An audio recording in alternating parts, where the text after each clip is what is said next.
Past life regression मध्ये वेगळ्या देशात किंवा वेगळ्या काळात पाहतात ते, तर हे खरं असतं की सबकॉन्शियस माइंड म्हणणं येतं? निश्चित. म्हणजे मी तुला माझा स्वतःचा अनुभव सांगते की मी जेव्हा शिकत होते आणि आम्ही एकमेकांवर प्रॅक्टिस करताना मी डेमो होते पास्ट लाईफ रिग्रेशनचाच पहिला, आणि मी असं बघितलं की मी एक खलाशी आहे आणि मी या देशातली नाहीये.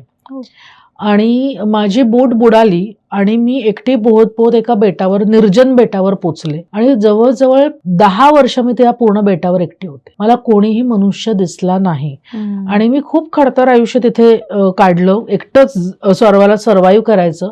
आणि साधारणपणे 10 वर्षांनंतर मला पहिल्यांदा तिथे रेड इंडियन दिसला. पण सुदैवाने त्यांनी मला त्याच्या ह्याच्यात घेतलं, म्हणजे मारलं नाही, राधा तो त्याच्या कबिल्यात घेऊन गेला. त्यांनी माझी काळजी घेतली आणि मग 5 वर्षांनी मी तिथे आय डायड, कारण की मला खूप सारे तोपर्यंत रोग आणि काय काय झालं होतं त्या बेटावर एकटं राहून. पण तो माझा नॉन इंडियन मी बघितला. त्यामुळे ते मी डेफिनेटली सांगू शकते की आपलं असं होऊच शकतं की आपण भारतातलेच नाहीयेत आणि कुठेतरी वेगळ्या देशातले असू शकतो.